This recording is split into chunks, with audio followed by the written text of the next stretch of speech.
Walang walang hindi tatanong, walang hindi pwedeng hindi sagutin, walang isyong di pag-uusapan, walang kinikilig, wala rin aatrasan. Erwin Tulfo, punto asintado, punto asintado.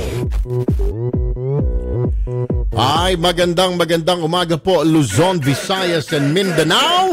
Good morning! Ay, today is Tuesday. May pasok na po, mga kapatid. Kung kahapon ay pista opisyal, June 12, ngayon ay June 13, 2017. Good morning sa Amandako, kayo naroroon, anuman ang inyong ginagawa, Time out muna, time out. At tumutok dito sa pinakamatapang, pinakamainit, pinakamasayang programa sa balat ng lupa, simula nang mauso ang radyo at telebisyon at ang Facebook. Eto na po yun, ang Punto Asintado with yours truly, Erwin Tulfo. Sasamahan ko po kayo sa loob ng 2 oras na mga balitaktakan, ng mga expose, ng mga kwentuhan, huntahan, at ang inyong mga opinion kailangan po natin ngayong araw. Pero warning po, warning doon sa mga kababayan natin na may mga problema sa alta presyon, yung may mga sakit sa puso. Ito po ay aming babala dahil baka mamaya kayo po ay tumaas ang inyong mga presyon. Bakit naman hindi tataas ang inyong presyon? Ito po yung pambungad nating pag-uusapan ngayong umaga. Itong magaling ninyo na senador, Alam nyo ho, marami ho nagtatanong sa akin, bakit ba banat ka ng banat sa mga politiko? Tingnan nyo naman kung sino binabanatan ko. Yung mga daldal ng daldal na gusto lang sumikat, na hindi na nag-iisip, eto na naman siya, Ang tinutukoy ko ay itong si Senador Antonio Trillanes, mga kapatid. Abay kahapon, di ho ba, hindi nakadalo ang Manong Digong Duterte sa flag racing dyan sa Luneta. Ang sabi po ng palasyo, masama ang pakiramdam ng Pangulo. Pero iba ang naiisip nitong si Trillanes. Ang sabi ni Trillanes, quote and quote, ano ba naman bumangon ng maaga, walang disiplina sa katawan itong mamang ito? Kita mo namang kabastusan, Trillanes, good morning.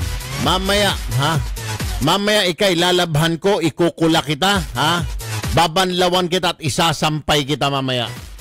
Yang bunganga mo, kung walang nagdidisiplina dyan, ako magdidisiplina sa bunganga mo, Kung walang nagsasapato sa bunganga mo, sasapatusin ko yung bunganga mo mamaya. Anak ka ng baka. Wala bang karapatan yung tao magpahinga? Wala bang karapatan na magkasakit ang presidente? Lahat naman tayo siguro nagkakasakit, Trillanes.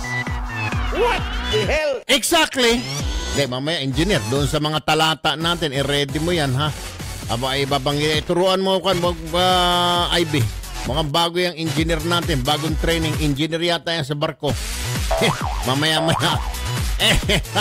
Anyway, makinig ka, Trillanes, makinig ka sa akin, iho. O ano ba na tatay o lolo, o ninong, kung ano ka man, Yung Pangulo, sinabi na nga kahapon, masama ang pakiramdam, Tignan mo, kung hindi ka ba naman gumagamit ng utak mo, utak pulbura ka rin, utak ipis kang hinayupak ka na senador ka.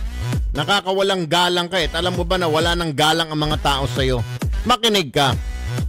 Ang Pangulo ng Republika ay 71 years old, magse-72. Tignan mo naman ang karamihan sa mga kasing edad niya, nasaan? Nagpapahinga sa bahay, pumapasyal-pasyal na lang, nandoon na lang sa mga sakahan. Pero itong mamang ito, Pangulo ng Republika, nagtatrabaho. Natutulog alas 3 na ng umaga, nagigising ng alas 11. Kaya niya rin gumising, Trillanes, ng alas 6 ng umaga para mag-attend ng flag ceremony dyan. Unfortunately, sinasabi na nga ng palasyo, may sakit yung mama, may masama ang pakiramdam. Anong tingin mo?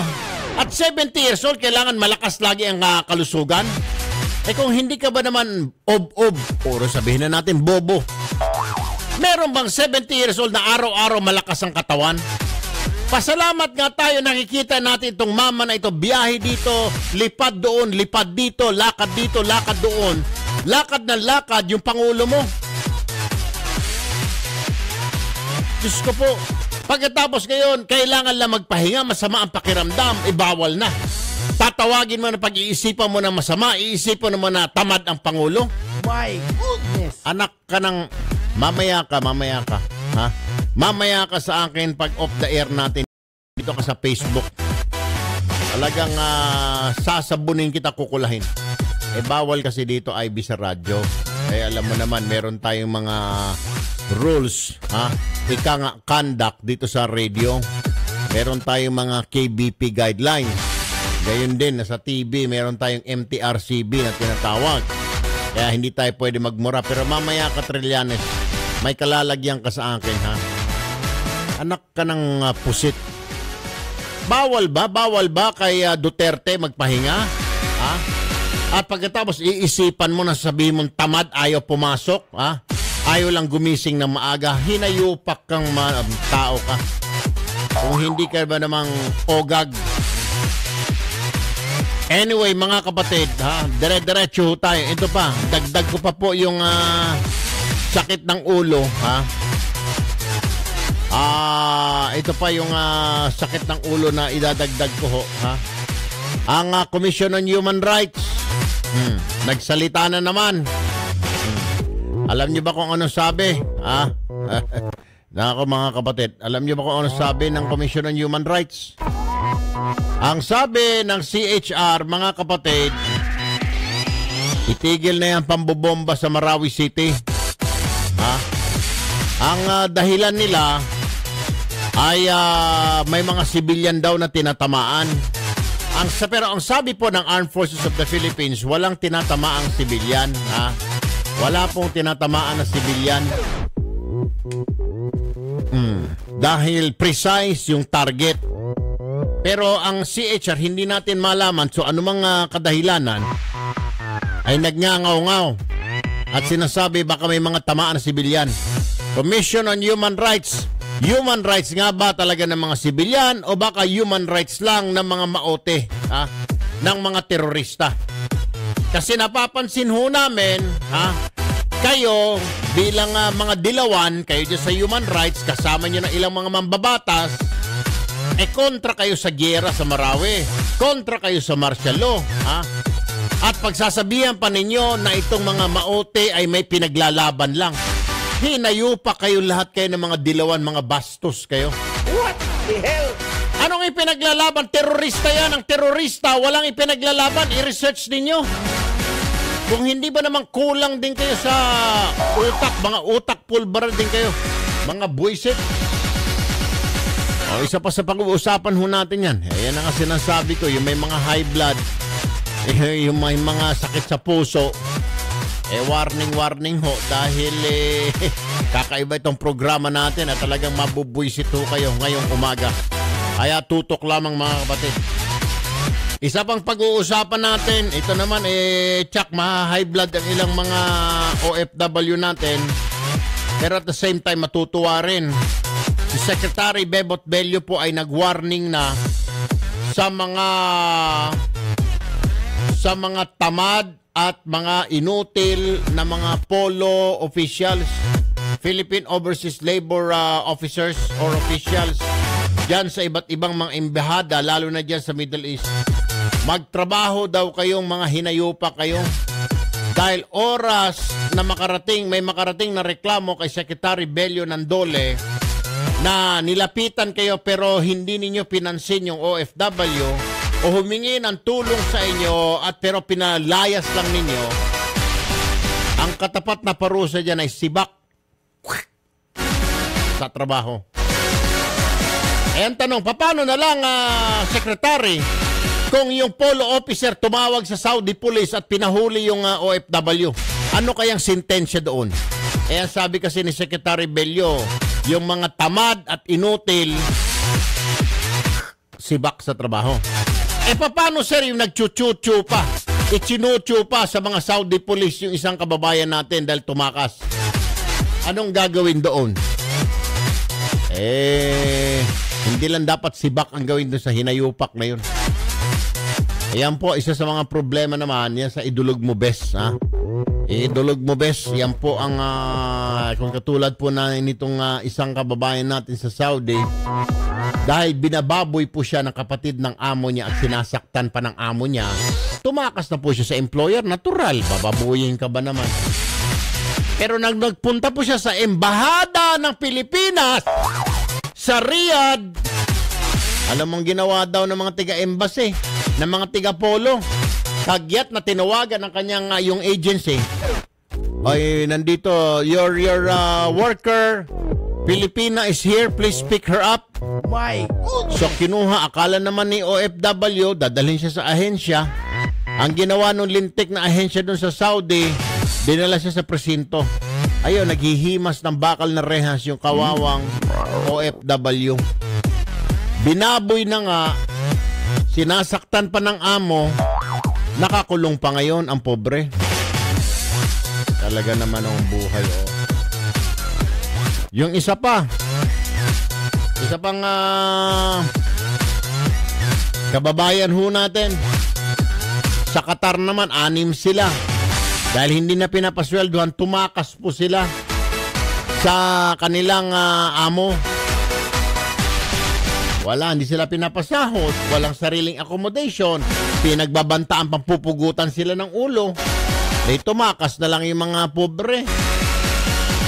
Ay dumiretso sa polo. Ang buwisit na polo officer sa Qatar, ang sabi, ganon, bakit kayo pumunta-punta pa rito? Sana hindi lang kayo pumunta rito. Tamang katarantaduhan. Mamaya kayo. Kayong nasa Riyadh, kayong nasa Qatar. Tingnan natin kung anong gagawin sa inyo ni Secretary Bebot Bello. Yan po ang mga pag-uusapan ho natin, mga kapatid. Kaya tutok lamang ho. At pinapangako ko magiging exciting, kapanapanabik ang programa natin, kakaiba. Pero yung may mga sakit po sa mga alta presyon, may mga heart problem, yung mga mga naka-heart monitor, oo, ay ihanda po ang inyong mga calci block. Yung mga mataas ang dugo, ihanda yung mga pineapple juice at saka mga bawang, dahil tiyak tataas ang inyong presyon mamaya. Alas 8:20, teka muna, break muna tayo, engineer, para hindi tayo matambakan ng alas 8:30. Sandali lang mga kapatid sa ating pagbabalik, hihimayin na natin ito mga putragis na mga problema ng ating bayan, itong Trillanes na ito, itong CHR na ito sa ating pagbabalik. Experience best layer Petron with Petron XCS for better engine protection versus standard fuels. Because Petron knows you deserve only the Sam best. Guro.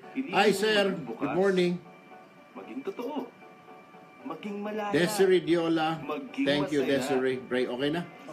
Ray, pasensya na boss. Wala akong nakikita Wala akong nakikita ng mga messages ninyo and it's unfair. So, Prince, good morning. Rovic Monterde. Thank you. Archie Rodriguez. Sorry. Dolls Doyo. Good morning. Hindi mo maging ikaw. Tanduay select. Rosario, good morning. Ng iba. Ang mahalaga. Rovic Monterde. Okay na po, okay na. Lucy Dioco, thank you. Agnes Colinares, good morning. Prince Open Arms. Mamaya, Prince. Yuhan Esmena, Lucy Dioco. Uy, bes. Pag ganun. Prince Open Arms. Mangangamoy na yan. Night Stel Cortez, good morning. Ray Benedicton. Ana Marie Canaman, good morning din. Mary Jean Ricardos, good morning. Ann Escartin, good morning. Unahin mo na yung CHR siguro, Juan. Kuha ka muna ng AFP at saka yung reporter natin. Thank you, Rovic. Almira Mejano, good morning. Yuhan Esmena and 12 others, thanks for sharing this video. Rain Daphne, thank you. Fanny Henry, good morning. Gray Igbuhay, good morning. Alina Dueñas from Taiwan, ingat dyan. Sam Guro.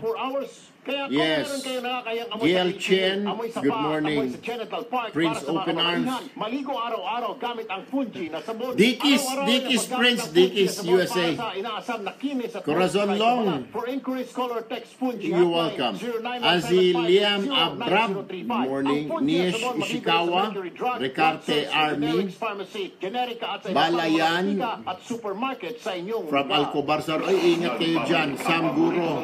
Yes. Beatrice. Caliboso. Action! Brandon, go ahead. That's what I wanted. Only I can see here. Bongo Asimpano. Alright, dire-diretso tayo mga kapatid. Ito muna, pag-uusapan ho natin, hingi po tayo ng update sa Marawi. It's going on its fourth, almost fourth week na po itong bakbakan dyan sa Marawi since pumasok itong mga teroristang grupo na mga maote, at pagkatapos, siguro kaya malakas ang loob ng mga lintik na mga terorista na ito dahil may mga nakikita silang kakampi ng mga politiko natin dito sa Metro Manila. Ang mga hinayupak, sa halip na kundinahin, sasabihin pa, parang ipapahiwatig na may pinaglalaban lang itong grupo na ito. Bakit hindi pakinggan? Mga punyemas kayo na mga politiko kayo, mga bastos kayo. Kita nyo na ang dami nang namamatay ng mga sibilyan, ang dami nang napatay na sundalo. Pagkatapos sasabihin ninyo na may ipinaglalaban, yung isang nagmamagaling na senador dyan, sinasabing may ipinaglalaban, bakit daw hindi tignan kung ano ang pinaglalaban ng maote? Walang ipinaglalaban ng maote, senador o senadora. Walang ipinaglalaban. Ang terorista ay gusto lang maghasik ng terorismo. Kaya nga na tinawag na terorista. Hindi sila tinatawag na rebelde. Dahil ang rebelde may ipinaglalaban. Ang terorista wala. Terorismo ang kanilang gustong gawin. Isalaksak nyo nga dyan sa isipan nyo, Senador, itago muna natin sa pangalang Honti. Anyway, dire-diretso tayo, Doon po muna tayo sa aming senior correspondent. Live po mula sa Marawi, ang aming kasamang si Kay Imson. Kay, kumusta na dyan? Yes, Erwin, tuloy-tuloy pa rin yung offensiva na ginagawa ng militar kontra nga sa Maute at Ato Sayas Group. Nung nito lamang, nakita natin na talagang dire-diretso pa rin yung pagdating dito ng mga tropa ng sundalo. Galing ng Sulu, yung nakita natin na batalyon na dumating dito noong nakaraang weekend. At kasabay nga yan, Erwin, kahapon naka-receive tayo ng isang text message. Nakakuha tayo ng parang mga intercepted na text messages mula doon sa source natin. At nakita natin doon na parang nag-aaway-away na rin itong Maute at Abu Sayyaf Group doon sa loob mismo ng lugar kung saan nga nangyayari yung operation. Ay, mabuti. Oo, bakit sila nag-aaway daw yung mga buang? Nag-aaway-away. Oo, Erwin, kasi parang ang sinasabi nila, yung daw mga tausog na lang daw, silang mga tausog na lang daw, Erwin, yung nakikipaglaban. Yung daw mga Maranao, nag-alisa na daw. Tapos, meron pa tayong nabasa doon na nag-uusap sila. O, nandun na yung mga yung Marines, nasaan kayo, pag kayo nagtatago. Ganyan. Nasa na yung mga Maranao, tayo dito, gutom na gutom. Tapos sila, ang sarap ng kain nila. Tapos meron pang usapan doon na sinabi nila, loko tong mga Maute na to, hindi na nagpakita ulit dito. Ganun yung mga takbo ng usapan nila, Erwin. Kumbaga parang sabi nga ng source natin, sila mismo doon, nagtatalo-talo na. Kay, matanong ko lang, kasi kumusta naman yung mga airstrikes dyan? Tuloy-tuloy pa rin ba yung mga posisyon ng mga kalaban ay binobomba ng Air Force natin? Oo, Erwin, tuloy-tuloy pa rin talaga yung airstrike na ginagawa. Yung pagbomba nila, Kay, wala na ba mga tao doon? Puro mga kalaban na labang? Wala na ba mga civilian doon? Dahil, di ba, nagkaroon few days ago or a week ago na nagkaroon ng ceasefire ng sandali ilang oras para makalabas sa mga civilian, di ba? Kinausap ng MILF ang Maute. So, pinayag na. So, yung mga position na ito, wala ng mga kalaban dyan. I mean, wala ng mga civilian. Alam mo, Erwin, yan nga yung naging problema. Kasi nung nagkaroon ng 4 hours na humanitarian ceasefire, hindi lahat ng mga residente na natrap doon umalis, ay na-rescue ng gobyerno. No? Kasi in between, nung nagsisimula, may mga sporadic firefight pa rin na nangyari. Kumbaga, nagpapaputok pa rin yung kalaban, yung mga terorista. Kaya hindi lahat talaga ng mga na-trap nakuha ng government. Kaya nga yung sinasabi ni Secretary Doresa na wino-work out nila yung part 2 at 3 ng East Corridor para makuha pa yung mga natitirang mga sibilyan. Alright. Ang sinasabi sa atin naman parati ng AFP, tuwing tatanungin natin sila na baka mamaya sa pag-airstrike nila may mga nadadamay ng mga civilian. Ang sinasabi nila sa atin ay very precise naman daw yung kanilang pagkakandak ng airstrike. And I believe Kay, kasi tumutulong na yata dyan. Ito yung partisipasyon ngayon ng United States Armed Forces, yung intelligence gathering sa pamagitan ng kanilang surveillance camera, yung sa P3 Orion, siguro napapansin mo dyan yung eroplano na lipad, hindi naman ang bobomba, pero lipad siya ng lipad, de-hélice. Ito yung kumukuha ng mga litrato na tagos doon sa loob ng building, nakikita nila kung ilang tao doon, kung may mga hawak ng armas. Ito yung participation ng US Armed Forces. So, kaya pag sinabi nila, ibagsak mo yung bomba rito, doon ibinabagsak sa bahay na yon, kaya nagiging precise. Kaya unlike before na bulag ang AFP, ngayon sa tulong ng intelligence na galing sa US Air Force, nagiging precise ang kanilang target. Ang problema lamang Kay, at nagagalit ang mga kababayan natin, kasi itong Commission on Human Rights, ipinatitigil na yung airstrike. Despite the fact na sinasabi ng AFP, precise ang kanilang target, walang tinatamaan na sibilyan, kundi puro kalaban lang, ang sinasabi ng CHR, itigil na. Kaya yung mga kababayan natin dito, ilan sa kababayan natin nag-iisip na ngayon, ano ba talaga? Human rights ba talaga ng mga sibilyan ang pakay nyo? O baka human rights lang ng Maote at ng Abu Sayyaf para makatakas sila? Yun ang tingin ng kababayan natin. Pero ikaw dyan, on the ground, in fairness, ano ang basa mo? Shall this airstrike continue? Nasasaktan ba talaga ang mga kalaban sa airstrikes na ito? Alam mo, Erwin, sa nakikita natin, kailangan talaga na i-continue yung airstrike. Kasi alam mo, minsan nga, nag-airstrike na, hindi man lamang nagigiba yung bahay kung saan nagtatago itong mga kalaban. Kasi talagang matitibay yung foundation ng mga bahay dito. Kasi puhos yung mga bahay. So kung mananatili na ganun yung sitwasyon dito, mas marami pa talaga tayong mga sundalo na malalagas. Gagawin yan. Yan nga, nakita mo nga, Erwin, may suporta na ng airstrike. Pero ilang sundalo pa rin yung patay, yung namatay, na 68 na, diba? Ganon yung situation. Ngayon, kung yung sinasabi ng CHR na itigil yung pag-airstrike, talagang alam mo minsan, yung ibang mga nakausap natin ng mga sundalo, minsan sumasama rin talaga yung loob nila na bakit parang mas pinoprotektahan pa ba dito yung buhay ng mga terorista o silang mga sundalo na ipinagtatanggol naman din yung mga apektadong residente at para maibalik nga yung katahimikan dito. Meron ng iba nagbiro parang, mas maganda dapat pumunta dito mismo yung CHR para makita nila yung sitwasyon. Yung sinasabi nila. Exactly, Kay. Alright, panghuling katanungan na lamang, Kay. I know you still have to cover a lot of grounds there. Kumusta naman, mga ilang, kasi sabi, 10 to 15% pa ang kailangang kubkubin ng gobyerno kasi hawak pa yata ng mga terorista na ito about 10 to 15% of Marawi City. Ay nababawasan na ba yan ngayon, Kay? Erwin, sa nakita natin, halos ganun pa rin Kasi, anong problema kay mga sniper? Ang problema ba mga sniper? Ini-snipe yung mga sundalo natin? Yes, actually yung mga snipers kasi ng mga kalaban, Erwin, magaganda yung position. Tapos, bukod nga dyan, pati yung mga mosque mismo, ino-occupy nila. According sa Geneva Convention, hindi pwedeng bombahin yan Mga mosque. So, iniiwasan talaga ng government yun, iniiwasan ng military troops natin. Tapos, yung pang mga hostages nila, ginagamit nilang human shield. Remember yung nangyari doon sa 13 na Philippine Marines na namatay sa encuentro? Kitang-kita natin kung gano'ng ka-intense yung firefight nung Biyernes na yun, na talagang buong maghapon, dire-diretso. Alam mo, Erwin, nung humupa yan, at tanong tayo, ano pa talaga yung nangyari, ba't naman nalagasan ng 13 na sundalo ang Marines? Ang sinasabi sa atin ay yun nga, pagpasok nga nila doon, pag-assault nila doon sa loob kung saan nakaposte yung mga kalaban,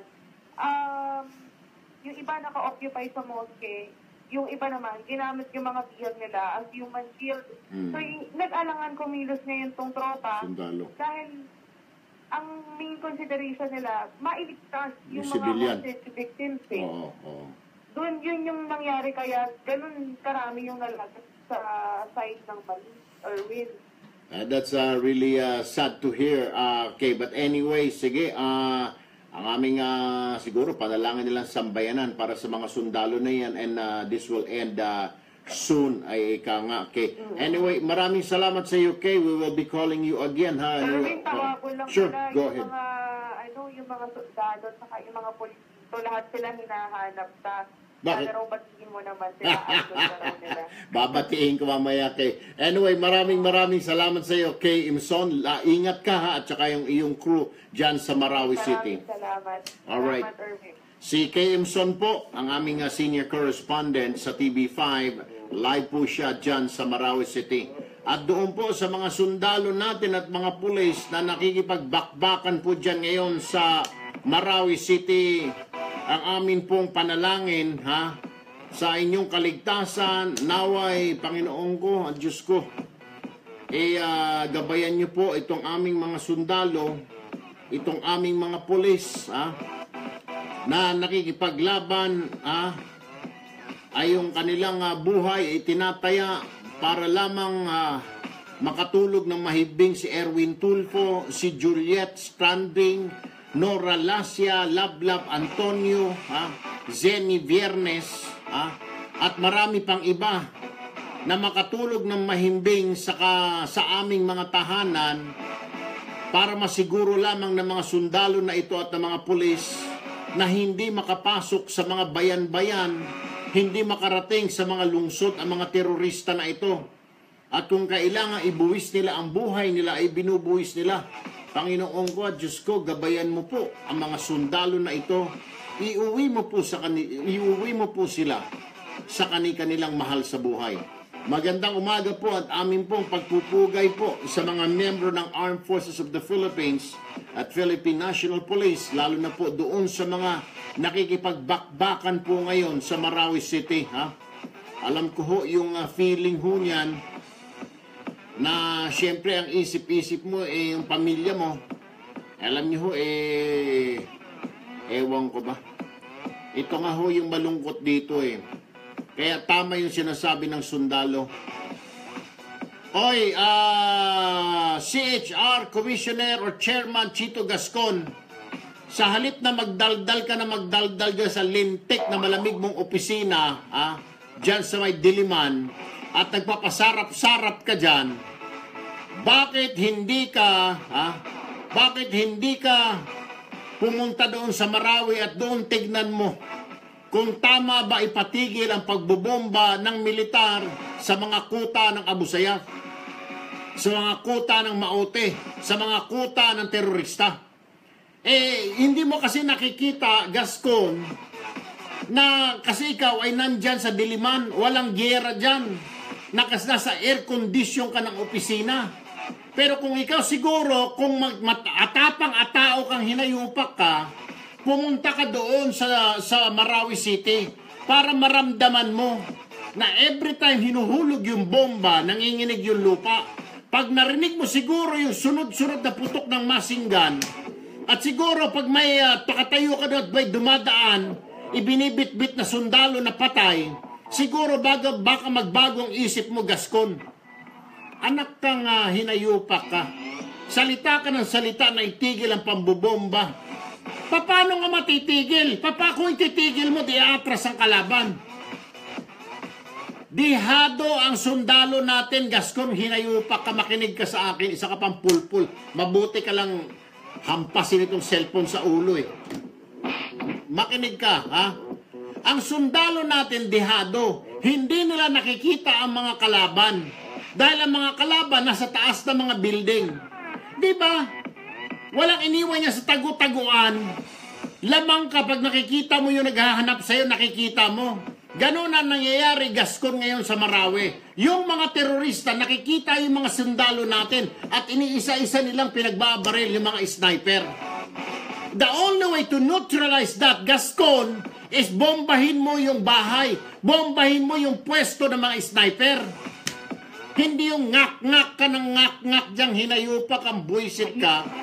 Sasabihin mo na, baka may tamaan na sibilyan. Human rights ba talaga ng sibilyan? O baka human rights ng maote ng mga terorista? Last week pa kayo, mga dilawan kayo, mga hayop kayo eh.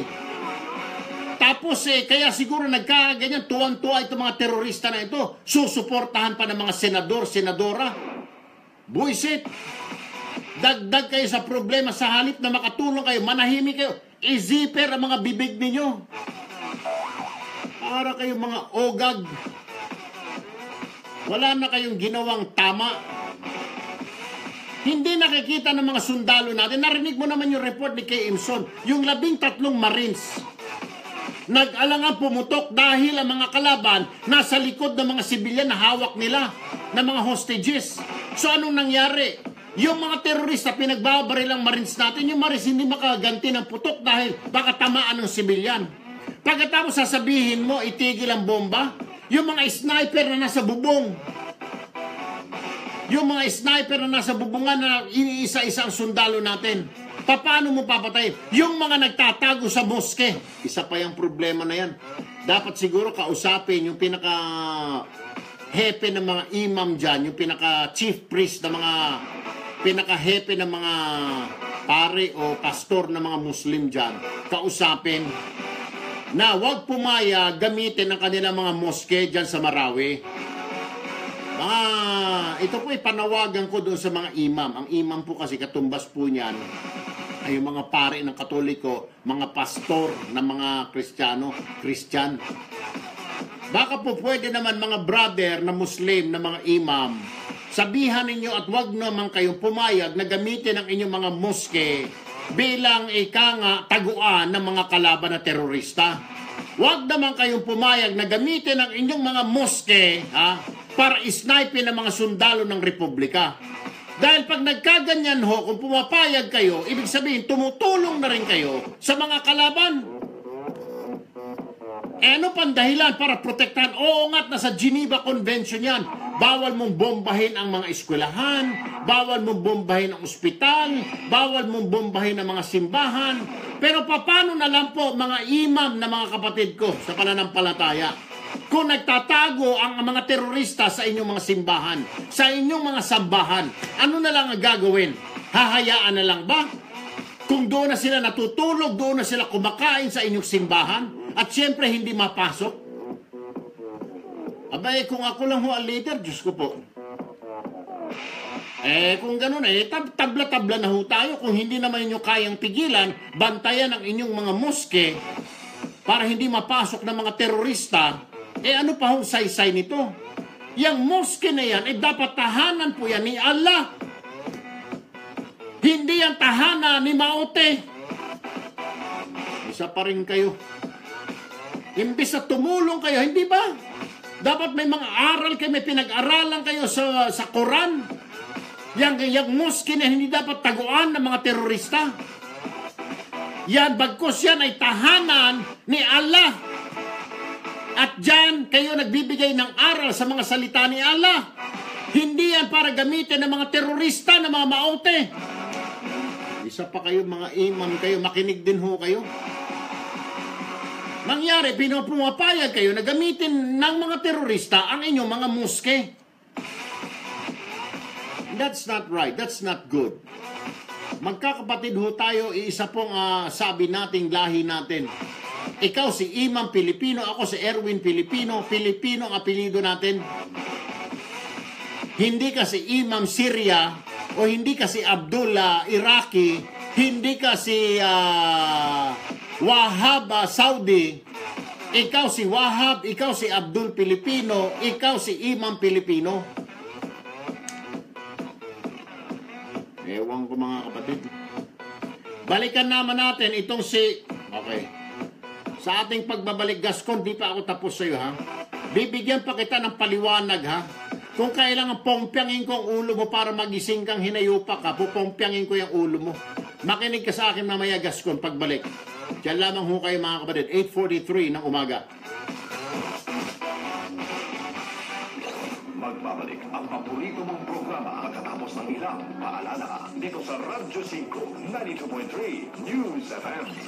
Oras sa Radyo 5 ay hatid sa inyo ng Fungi Soap. Para iwas baho, iwas kati at iwas pimples, Alam, mag-Fungi yung, I know, Gascon, you're listening, ha? Alright? Ngayon, nasa off the air tayo. Can you please use your brain, Mr. Gascon? And like I've said, bihado ang sundalo natin sa Marawi at as of this moment. Bakit? Nakikita sila ng mga maute na sa taas ng mga building, mga bubungan. Palakad-lakad ang sundalo natin. Ini-sniper. Alam mo ba ang ibig sabihin ng Gascon? Ini-sniper ang sundalo natin, napapatay isa-isa. Pagkatapos sasabihin mo, itigil ang pambubong mo kasi may tatamaan ng sibilyan. Paano naman yung sundalo natin? Paano mo ipaliwanag, Gascon, sa mga kamag-anak na namatay ang sundalo natin sa pagkikipagbakbakan? Nakatakdang magharap sa unang araw ng Ang problema kasi sa inyo sa CHR, you keep on yapping. You keep on freaking talking. Daldal kayo ng daldal. Puro kayo sinasabi, human rights, karapatan ng bawat tao. Paano yung karapatan ng sundalo na namatay? Bakit ng mga pinatay yung mga sundalo, yan 13 na yan, wala kayong imik? Hindi kayo nagsasalita, CHR. Bakit yung unang sigwada ng mga terorista na dinukot ang pare at ang mga manggagawa sa simbahan, hindi kayo nagsalita, CHR? Why? You tell me. You sons of bitches, para kayo mga ipokrito, mga hinayupak kayo, mga putang ina nyo. Pero giit ni Lagman, base sa kanyang karanasan... Kunwari, mga karapatang pantao. Where is the karapatang pantao? What about the karapatang pantao of the soldiers? Yung mga namatay na putang inang 58 na sundalo. Nasaan yung karapatan nila? Where, CHR? Let me ask you, where? God damn it. Ang Philippine Standard Time. Sabihin yung karapatang pantao. Hindi pa tao yung sundalo? Mula sa Radyo 5. Fuck you. Saan man, kailan man. Karapatang pantao. Aksyon. These soldiers are people too. May asawa din ito, may mga anak din ito, kapatid din ng mga ito. Para iwas baho. Hindi lang sila sibilyan, ha? Pero they're humans too. Mabuting balita. May pamilya rin nag-aantay sa kanila, human rights, Gascon. SSS salary loan na di nyo nababayaran? May SSS... Bakit nung unang pumutok yung Marawi na ito, hindi kayo nagsalita? You did not say anything. Wala man lang ako nabasa na you're condemning the attack by Maote on Marawi. Why? SSS loan restructuring program. Ito ay hanggang April 27, 20. Magaling lang kayo, may mamatay na sibilyan. Puta. Pero yung sundalo, okay lang mamatayan. Dahil trabaho nila yun. What the fuck is wrong? What has gone into your fucking head, Gascon? Problema sa inyo, daldal kayo ng daldal. Kaya siguro malakas ang loob mo, Gascon, kasi may mga backup ka sila Ontiveros, sila Trillanes, na isa pang hindi gumagamit ng utak. Sons of bitches. Pasensya na ho kayo mga kapatid, nakakapagmura ako. Dito sa Facebook, sa radio, I can't do this. I can't do this on TV. Pero dito I can. And it's a fact, Jack. Pag ganun din ang pawis mo, mangangamoy na yan. Huwag ganun. Yun na nga, I'm from Jersey. Kaya hindi mo masisi, Gascon, ng mga tao kung nag-iisip sila ng karapatan lang na tinitingnan yung karapatan ng mga kriminal. Pero karapatan ng mga otoridad, ng mga pulis, ng mga sundalo, wala kayong pakialam. Karapatan ng mga komunista, karapatan ng mga rebelde, karapatan ng mga terorista. Paano yung karapatan ng sundalo, ng mga pulis na nagbabantay para makatulog ka na mahimbing, Gascon, sa bahay mo gabi-gabi? Karapatan ng mga pulis na binabantayan, pinapatrulan yung lugar mo, yung subdivision mo para makatulog ka na mahimbing, para walang akyat bahay o kriminal na pumasok sa bahay mo. Karapatan ng mga sundalo ngayon na nakipagbakbakan sa mga terorista Gascon para masiguro lang na hindi sila makarating sa opisina mo dyan sa Diliman, Gascon. Kaya kung meron kayo nakakayang Think! amoy sa damn it. amoy sa Genital Park para sa mga kababaihan, maligo araw-araw gamit ang Fungi na sabon. Araw-araw ay paggamit ang Fungi na sabon para sa inaasam na kinis at moisturize na balat. For inquiries, call or text Fungi hotline 0917-580-9035. Ang Fungi na sabon mabibili sa Mercury Drug, Watson. Pasensya na ho kayo if I keep on cursing and cussing. It's just I cannot control myself. I am just pissed. With San Miguel flavored beer. Guys, Galit ho ako eh. Pag galit ako, galit. I show it. Sige nga. Robot, what's the distance between me and my San Miguel flavored beer? 3 feet. The distance between Ano us and sasabihin mo, karapatan? Karapatan ng who? Ano pa ng Barkada with San Miguel flavored Oh, nandun na civilian. apple and lemon flavors? Pero paano naman? What about the rights of the soldiers, the policemen? warning, too close. 58 na ang napapatay. Marami na yon, Gascon. Responsibly. Putang ina, 2 platoon na yon. Kasi ang isang platoon, 27 na sundalo. 2 platoon na yon. Oras at limitahan ang gasto sa paglalaro. Huwag magsugal kung nalulungkot. Huwag hayaang Salita kayo ng salita na kawawa naman, kawawa. Yung mga sundalo, hindi kawawa. Yung mga pulis, hindi ba mga tao yun? Wala bang karapatan din yun na mabuhay? regulatory.php. Isang mensahe mula sa PAGCOR. Keep it fun. Game Mga responsibly. ipokrito kayo. You guys are hypocrites. I'm sorry to say this, but you guys are hypocrites. You only look one way. Isa lang po ang tingin ninyo eh. Karapatan ng kalaban, karapatan ng terorista, ng rebelde, ng komunista, karapatan ng magnanakaw, karapatan ng drug addict. Pero yung mga enforcers, wala ba silang karapatan? People in the government, people who enforce the law, don't they have the right to live? Nagbabalik ang paborito mong programa dito sa Radyo 5, 92.3. Makinig ka, Gaston. Makinig ka. Action! Go ahead. That's what I wanted. I can see here. Bongo Asintado. Oras po natin 10 minuto bago sumapit ay ikasiyam ng umaga. Nasa linya po ng aming telepono ngayon si Colonel Edgar Arevalo, ang hepe po ng Public Affairs ng Armed Forces of the Philippines. Magandang umaga, Colonel Arevalo. Magandang umaga sa Erwin at sa lahat ng mga tagapakinig mo sa Punto Asentado. Sir, una sa lahat ay ang aming pong ang taus-puso po ng buong bayan, taus-puso pong pakikiramay sa mga namatay po nating sundalo. Isama niyo na po yung 3 pulis dyan, a total of 58 members of the AFP, 3 po, 55 sa AFP, 3 sa PNP. Our heartfelt condolences, sir, sa AFP, sa kanilang mga pamilya at mahal sa buhay. And we are very, very grateful. The nation is very grateful to these men who gave up their lives. Sabi nga ng isang pahayagan, ang mamatay ng dahil sa iyo.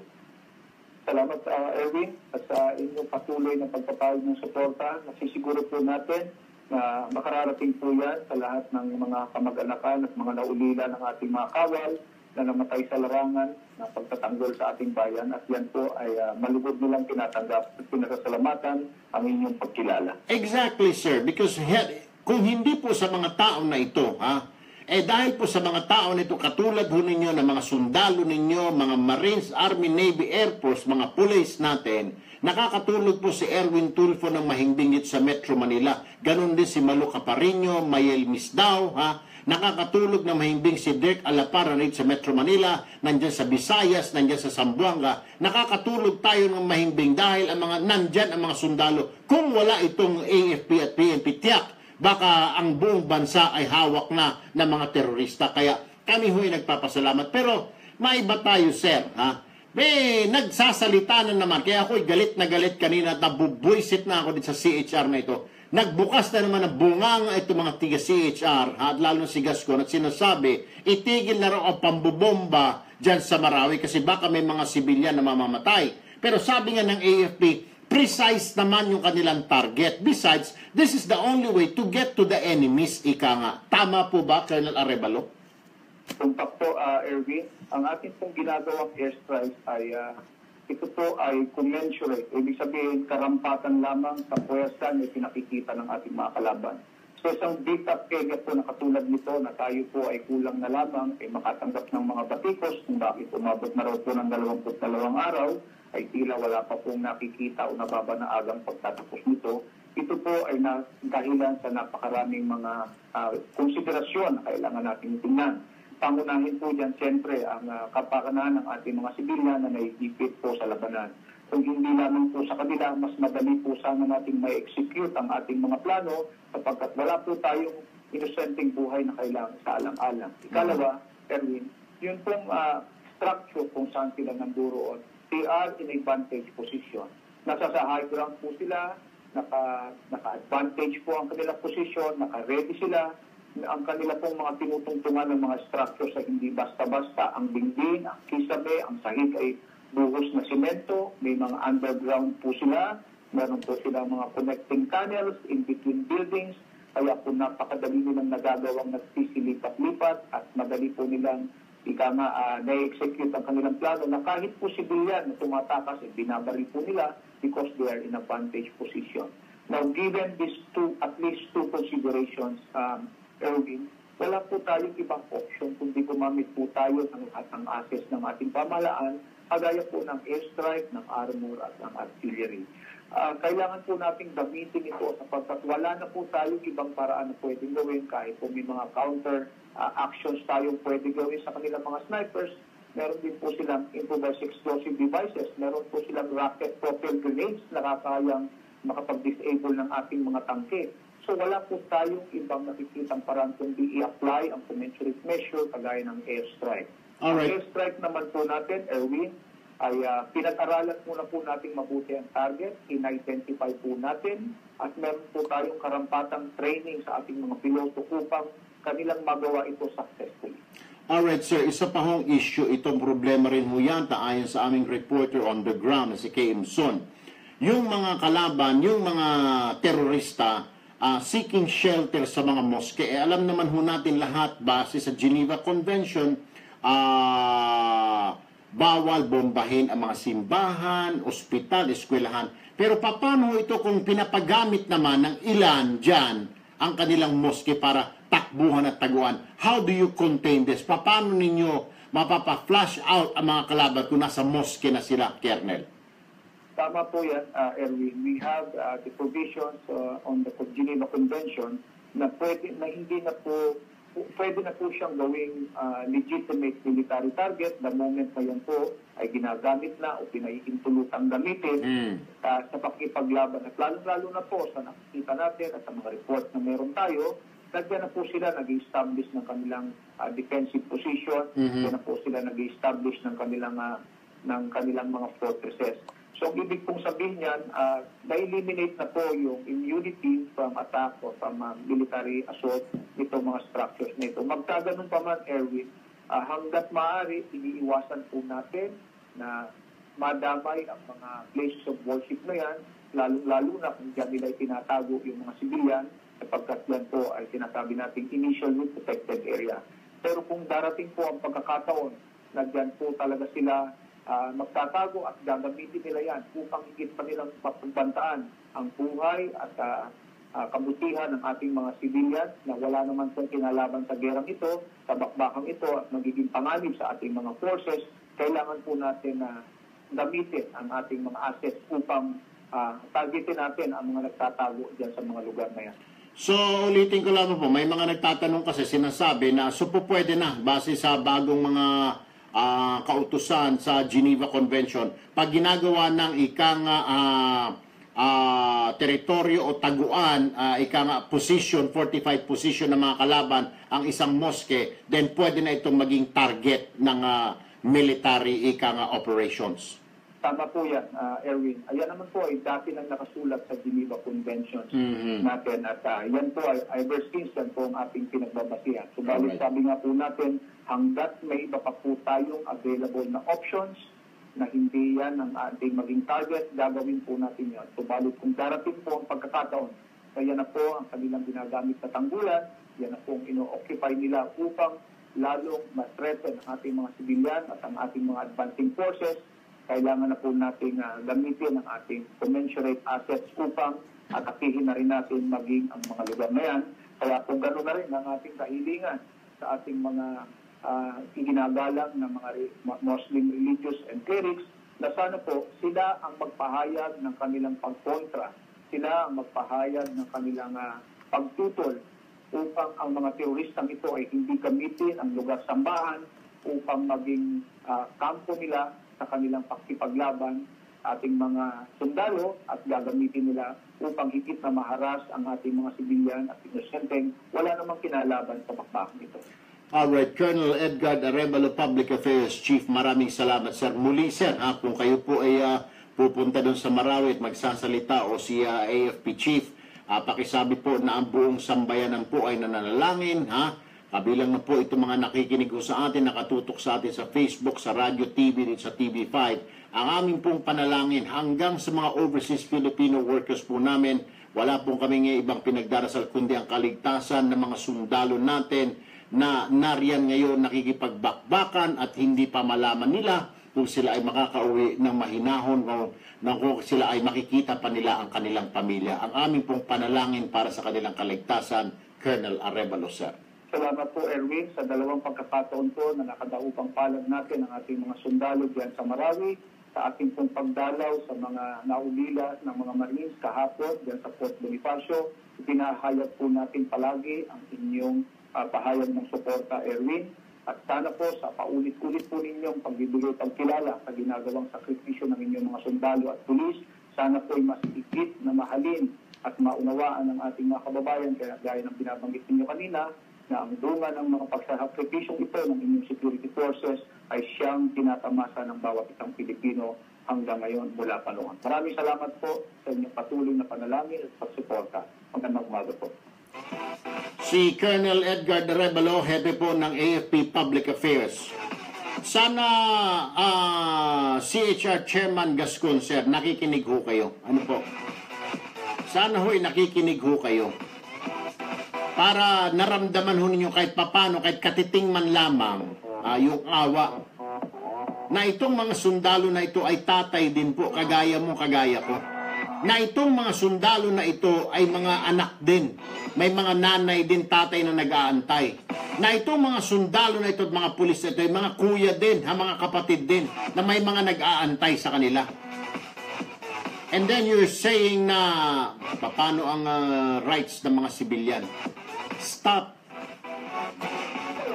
Isa-alang-alang mo din na hindi ka magiging makakatulog ng mahimbing o pagala-gala sa Metro Manila, nanonood ng mga sine sa mga mall, kung hindi dahil sa mga pulis na yan, sa mga sundalo na yan. Otherwise, kung wala yung mga yan, Mr. Gascon, baka wala ka pinapanood na sine, baka hindi ka natutulog dyan sa bahay mo. Baka hindi ka nakakapasok sa opisina mo sa CHR na aircon kung wala yung mga sundalo at mga pulis na yan. Kaya dapat yan ay tignan mo rin ang kanilang karapatan. Huwag yung mga rebelde, huwag yung mga terorista lang, huwag yung mga drug addict lang. Tignan mo rin ang karapatan ng mga sundalo na yan. Dahil tulad mo, tulad ko, mga tao rin yan. Naatasan lang sila ng gobyerno at magpasalamat ka na may mga taong pumasok sa trabaho na yan, buwis buhay, para lamang mailigtas ang buhay mo, buhay ko, buhay nating lahat. 9:02 in the morning, sa ating pagbabalik, Senador Antonio Trillanes, you're up next, ikaw ang susunod. Isa ka pang, ewan ko ba itong senador na ito, ayaw talagang tumigil ang bunganga nito. Ihanda mo nga yung sapatos dyan. Saan ba yung... Ivy pa, pahiram nga, nakabakya si Ivy. Pahiram mo ako ng bakya, Ivy. Ito yung sampal-sampal ng bunganga ni Trillanes. Mantakin mo. Sinabi na nga ng Malacanang na masama ang pakiramdam ng Pangulo mo na 71 years old. Alam mo naman pag 71, madaling kapitan ng sakit. Tapos ang akala siguro ng buwang na ito na senador, nagtatamad-tamaran lang ang Pangulo. Ay, peram ng bakya mo pagbalik natin para bakyain ko yung bunganga nito. 9:03 na umaga, dyan lamang ho kayo mga kapatid. Magbabalik Magbabalik ang paborito mong programa pagkatapos ng ilang paalala dito sa Radyo 5, 92.3 News FM. Exactly, Ang Nonito. programang ito ay inihatid sa inyo ng EO Executive Optical. If you love your eyes, come visit EO Executive Optical for expert eye care. With over 100 branches nationwide to serve you, EO has been voted by consumers as a Reader's Digest Trusted Brand 2016 Platinum Awardee. Ang oras sa Radyo 5 ay hatid sa inyo ng Petron. Petron believes in giving everyone its best. Tuloy ang sipag, sige lang ang sikap. Parang gin kapitan sa inuman, laging maaasahan. Kayang-kaya, gin kapitan pa! Kayang-kaya, gin kapitan lang! Kayang-kaya mo, gin kapitan! Gin kapitan, kayang-kaya! Sipag at sikap kasama ang sarap at hagod ng gin kapitan. Kayang-kaya mo yan! Drink responsibly. Huwag bibitiw, magbabalik agad ang paborito mong programa pagkatapos ng aksyon News Update. Yun na nga nakakabwisit eh. 92.3 News FM. Ang Aksyon News Update ay hatid sa inyo ng Coco Life. Sige, pwede ba na isunod si Secretary Bello? Radyo 5, 92.3 News FM. Balita. Aksyon News Update. Hindi pa ready ang Malacanang. 9:04 na umaga. Narito ang balita. Sino sa Malacanang ako? Si Andanar? Secretary Andanar o si Abella? Si House Speaker Pantaleon Alvarez kaugnay Okay, good. Yung may sakit si Presidente. Matigas talagang ulo nitong Trillanes na ito. Ayaw talaga maniwala. Ewan ko, barinahin ko kaya. In writing ang korte kay Alvarez at kay House Sergeant at Arms Roland De Tabali kung bakit hindi sila dapat ma-cite for contempt. Kaya sasabihin ni Trillanes na, ayaw lang gumising na maaga niyang mamang yan. Matatandaan noong Mayo. Anak lang baka sinabi na nga masama ang pakiramdam. Itong mga ganyan pa mga Independence Day, pag mga tungkol sa sundalo pulis, alam mo, maaga ang Pangulo. Pagbibigay pugay sa mga namatay na mga sundalo, mga pulis, nangunguna ang Pangulo. Masama na siguro talaga ang pakiramdam. Malay natin, baka may rheuma talaga. Malay natin, baka may arthritis.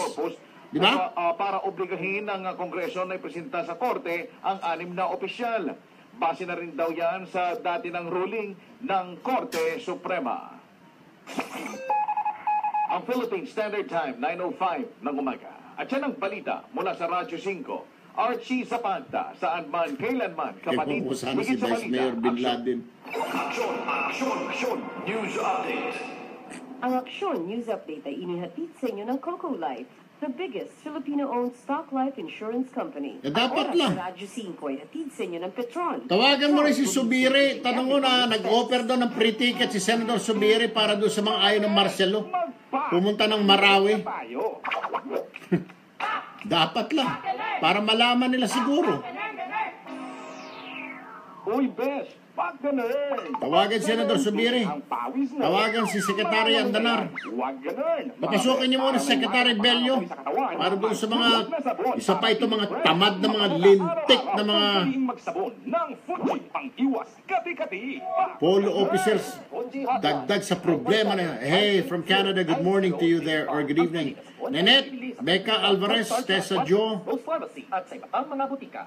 Mga kaibigan, Ed Creencia, Telma San Jose, dermatologically proven na Noel Burgos, ng pimple sa mukha. Ito ay ang Fungi na sabon. I repeat, Weng Fungi Matias. na sabon. Kaya kung meron kang yawat sa mukha, mag-Fungi na sabon. kung si Trillanes, ako yun, elected official, hindi basta ba,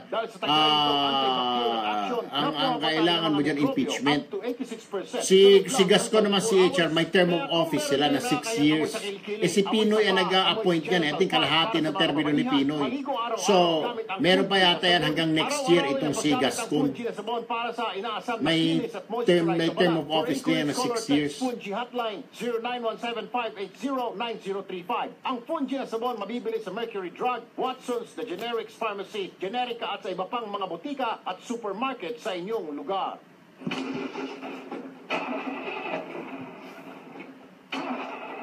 Pasensya na ho talaga ako, humihingi ho ng paumanhin sa inyong lahat. Ito, para sa'yo. It's just because hindi ko ho makontrol ho itong emotion ko because it just pisses me off. Di ho ba? Masarap ang buhay. Ito, arangkada. Pinagtutulong na. Napansin ho ninyo yung pagtutulong-tulungan ng mga dilawan? Montiveros na baka may pinaglalaban lang daw yung Maute. Dapat daw tignan. Ngayon Gascon itigil ang pambubomba sa Marawi. I want to be an architect. I don't get the logic. The world. Have my own house. Kalaban, terorista. Then suddenly, baka may pinaglalaban lang. Itong isa naman, itigil ng pagbobomba. Coco Life has a variety of insurance Minsan hindi ko na give you enough funds masisi ilang kababayan na mag-isip na baka mga sympathizers ng terorista itong ilang senador natin at saka itong CHR. Piliin mo maging bukas. Hindi mo na masisi minsan eh. You cannot blame them. Malaya. Maging masaya. Pakita mo. Ikanta mo. Isayaw mo. Ipagmalaki mo. Can't blame them. Sigaw mo! Kung ano ang gusto mo. Yes. Piliin mo kung ano ka. Dahil yan ang I'm mahalaga. going on air now in a Piliin mo maging ikaw. a minute or two. Duway select. After. Hindi mahalaga ang sasabihin ng iba. Ang mahalaga, pinili mo kung ano ka. Where are they from? Duway select. Drink responsibly. Aboitis? I am what I choose. Yeah, from DJ Santa Ana. Huh? Keep fighting. To carry on. All right. Tell them after. Promise. TV5 Okay. pushes me to be what I want to be. It encourages me. It inspires me. TV5 keeps the fight in me burning. I choose TV5. I choose courage. Transmitting live from our brand new studios at TV5 Media Center in Reliance, Mandaluyong. By land, by sea, and on air. Mula sa pinakabaksyong newsroom sa buong bansa. 25,000 watts. Radyo 5, 92.3 News FM. Iwanan mo na ang lumang tunog ng nagbabalik ang paborito mong programa dito sa Radyo 5, 92.3 News FM. Tulfo. Tondo Asintado. Tinatawagan po natin sa mga oras na ito si Secretary Martin Andanar and of course para marinig po kasi sabi po ng palasyo kahapon si Manong Digong Duterte masama po ang pakiramdam.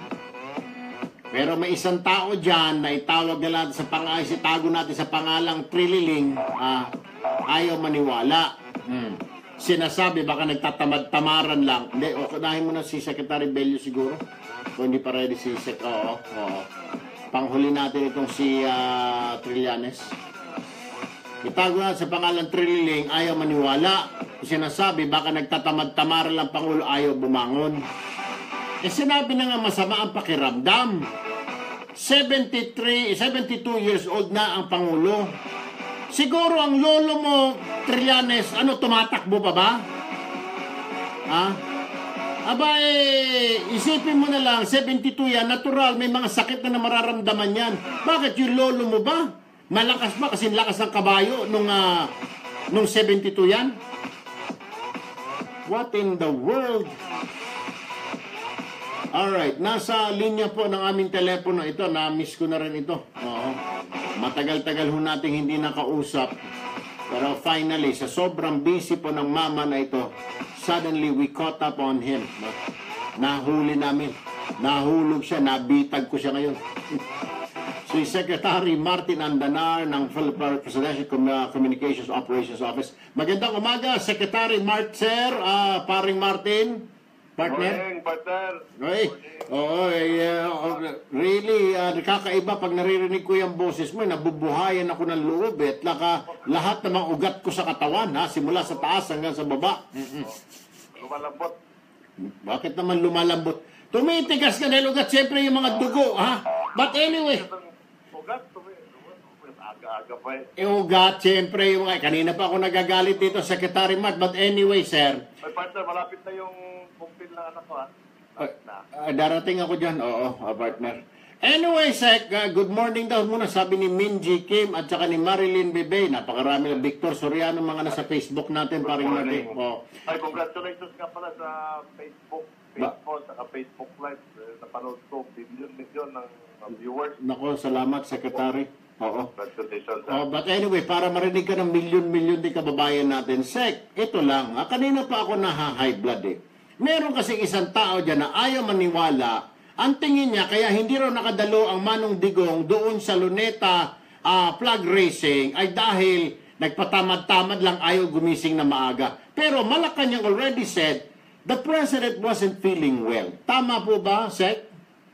Ang mahalaga kasi dito, partner, ay yung celebration or commemoration ng Independence Day. Maraming paraan yan na kung paano mo i-celebrate. Now, in this situation na merong pakpakan dyan sa Marawi, Oo. maraming nalaga. Okay. Now, bilang chief executive at commander-in-chief ng militar, you are like a father to all of these army soldiers. Now, yung mga nalaga, mga namatay, siyempre, kung ikaw yung ama, kung ikaw yung commander, pupuntahan mo yon at pakikiramay ka at doon kayo sa burol, di ba? Usually ganun mangyayari. Right.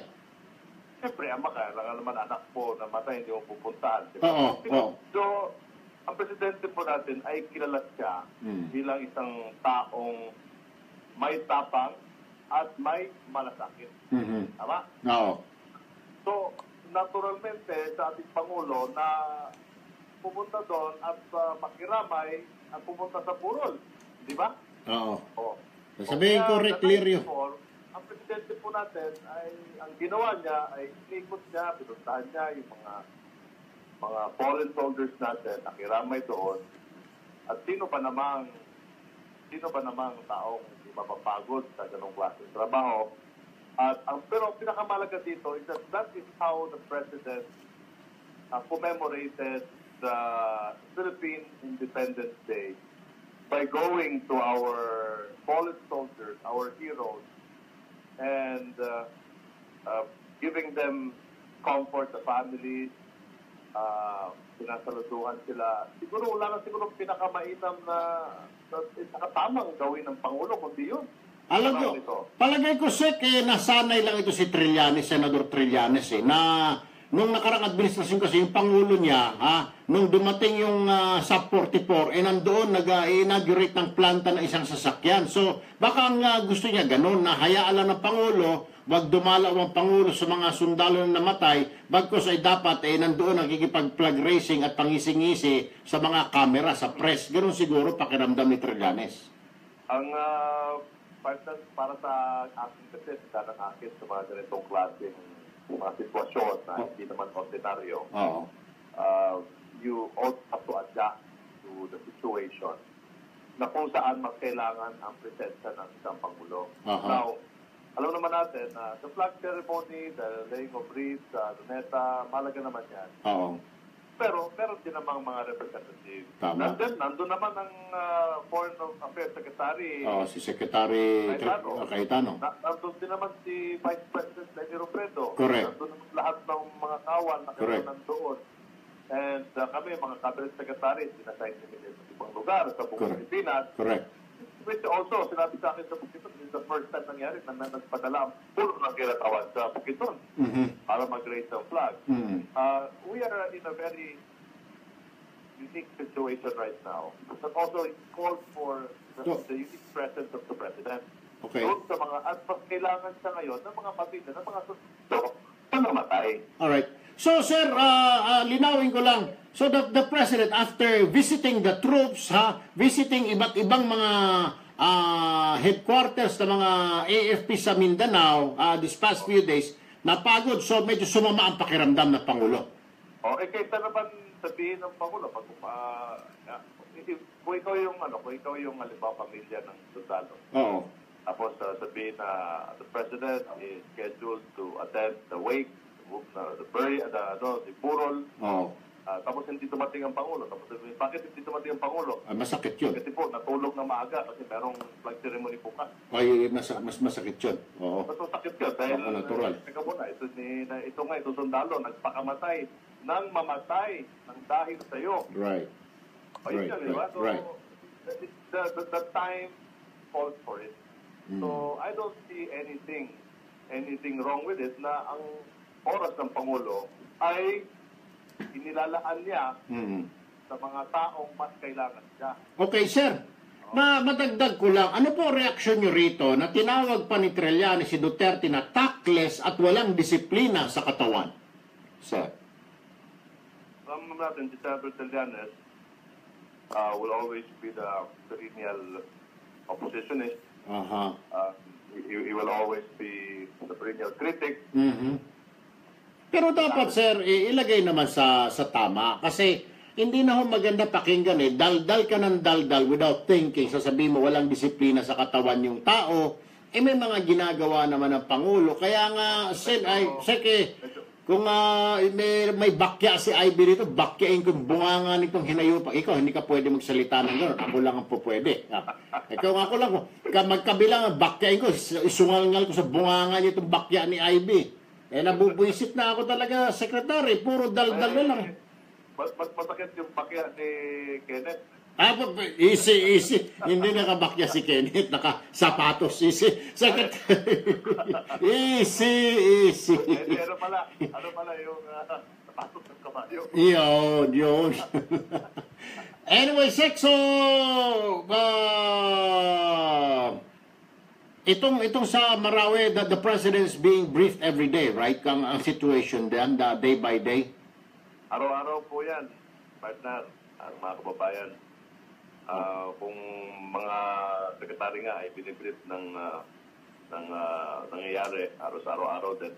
Lalo na yung Pangulo kasi talaga yung nasa ibabaw niyan. Right. Bilang sa Commander-in-Chief. Okay. So, sa akin partner, let's just move forward and let's continue to pray for our soldiers. Let's continue to pray for our kapwa, Pilipino, sa Marawi. Hindi po ito maganda nangyayari. Alam po natin lahat ito. Let's continue to pray for unity and for peace. Senator Subiri. And meanwhile, habang nangyayari yung pakbakan sa Marawi, tandaan po natin na ang Mindanao ay napakalaking isla. Alright. At marami pang mga lugar sa Mindanao tulad ng Iligan, Oro, Quezon, Davao, Surigao. Iyon, no? Butuan, yun. Oy, Sek, kumusta raw? Sabi ni Rick Lirio dito, naka-Facebook sa akin. Pakibati ako kay Secretary Andanar. Sabi ni Rick Lirio. Sabi mo kay Rick Lirio na galing ko lang ng Cagayan de Oro. Sa kinain ko yung paborito niyang kinamos. Galing pang Siargao talaga. Napakasarap naman yung napakasarap. Parang yung yung tawag yung tuba. Napapainom tuloy ako ng gatas. Musta dyan sa Australia, Rick. So, your partner. Alright. Let's continue to pray for our soldiers and let's also remember that Mindanao is a huge island. Marami po tayong mga kababayan dyan. Yung mga lugar po ng Cagayan de Oro, Iligan, Cotabato, sa mga lugar ng Misamis Occidental, Oriental, talaga region ay tuloy po ang kalakalan dyan, tuloy po ang buhay, napaka-peaceful po na lugar. Lugar ng Pukiton, dali akong Manolo Fortis, parang wala ka sa Mindanao, parang nasa abroad. New Zealand, Australia. Nakita mo na yung Pukiton Panta. Nakita ko na. Oo. Scenery. Maraming pinya. You will really experience the Philippines, sabi ni Secretary Wanda. Yan. Kaya ako I will just join the population of Filipinos to continue praying for our soldiers and the civilians in Marawi. Secretary Martin Andanar ng PCO, maraming salamat, sir. Magandang umaga, mabuhay po kayong sec. Good morning po. So, ayan na nga. Ayun pala ang dahilan. Senador Trillanes, nakikinig ka ba? Ang Pangulo namin, kung ayaw mo maging Pangulo yan, ang Pangulo namin dito sa Republika ay dumalaw sa mga namatayan, mga nangasugatan. Araw-araw naman, nakikita mo naman siguro, Trillanes, kung anong ginagawa ng Pangulo mo na mamonitor mo. Ewan ko kung saan mo nakuha yung ideya na ano ba namang bumangon na maaga, walang disiplina sa katawan itong mamang ito. At tinawag mo pa ang Manong Digong Duterte na tactless, at saka ano pa yan, ibaba mo pa yan. At walang disiplina sa katawan, na lalo niya raw ikinadismaya. Sino ka bang hinayupak ka? Kami matagal lang na dismaya sa iyo, Trillanes. talagang gusto mong maging leader ng oposisyon, hindi bagay. Dapat, pag gusto mo maging oposisyon, Trillanes, yung sinasabi mo, yung lumalabas sa bunganga mo, may sense, may saysay. Yung lumalabas sa bunganga mo ngayon, walang kasaysay-saysay. Walang katurya-turya. Basta, exactly. Basta makasalita ka lang na makasalita, Trillanes, okay na. Ay, sana nga yung bakya mo, idalhin mo nga dito at bakyain ko yung bunganga nito ha? At sama mo na rin ang pako ng bakya, pakuin ko na rin sa ulo nito para kahit papano may mapiga tayo sa utak nito. Ewan ko mga kapatid, dapat ka talagang madoktrinahan, Trillanes ha. Ito sa ayon sa unang aklat ni Manong Digong Duterte, talata 17, versikulo 4 hanggang 6. Basa. Kilala ba ninyo si Trillanes? Anong ginawa ng iba nagrebelde dyan sa Makati, nagwarawara ng mga baril, nagmarcha doon, inagaw yung peninsula ng hotel, nagparake doon, pagdating ng pulis, ang mga duwag nag-ulol, nag-surrender ka agad, tapos naging senador, akala mo nagmamakalinis. Iyan ay sinundan pa sa ikalawang aklat niya, chapter 9, verses 21 to 27, at ito ang sinasabi ni Manong Digong Duterte. Mr. Yanes can prove his allegation that he have amassed 2 billion pesos illegally, or if that bank account underlying must a total deposit at one time of even just $500 million, I will resign as president immediately. At yan ay pinatutuhanan niya pa at pinagtibay niya sa ikatlong aklat niya sa talata 24, sandali lang ha. Ito. Talata 24, versikulo 1 hanggang 7. Basa. Words cannot express what I'm feeling right now. I guess no one can. Sus Maria, sir. Every time I view the video, I lose my appetite. Wala ang gana ko sa kanya. Kaya nga, tinanong ko lang, bakit gano'n ito si Trillanes? Ang sekreto niyan, may alam ang doktor namin. Problema nandito. Minsan hindi dito, Mayor, sa baba. Anong problema niya dyan sa baba? It's a very rare. It comes about every 200,000. Isa lang ang bayad. Ayun, yun pala ang problema. Ayan ha, hindi ako nagsabi niyan, mga kapatid. Ha? Kaya pala putak ng putak ito kasi, ulitin mo, sa ikatlong aklat ni Duterte, chapter 7, 4 to 11, anong sabi? Kaya nga, tinanong ko lang, bakit gano'n ito si Trillanes? Ang sekreto niyan, may alam ang doktor namin. Problema nandito. Minsan hindi dito, Mayor, sa baba. Anong problema niya dyan sa baba? It's a very rare. It comes about every 200,000. Isa lang ang bayad. Oh, yan ha. Hindi ako nagsabi yan. Hindi si engineer. Kundi yan ay mga salita ni Manong Digong Duterte. Ay, wala mga gagawa. Hindi tayo pwedeng habulin ng KBP engineer. Dahil ang nagsalita niya mismo, narinig naman ng KBP sa bunganga o sa mga salita ni Duterte. Wala rin magawang MTRCB dahil yan mismo ay nanggaling na rin sa salita ni Duterte sa kanyang ikatlong aklat. Correct ka dyan. Kailangan doktrinahan kayo para matuto kayo. Kami, nakita na kami na liwanag dahil nadoktrinahan na kami si Engineer, si Ivy, si Edson. Kailangan kayo madoktrinahan din ng mga salita ni Duterte, una, ikalawa at ikatlong aklat. Yan ay inyong magiging gabay araw-araw. Hindi spiritual, kundi sa mga pang-araw-araw na trabaho, lalo na kung kayo ay nasa gobyerno. Kailangan nyo yung mga salita ni Duterte at isa puso nyo yan para kayo ay maisalba.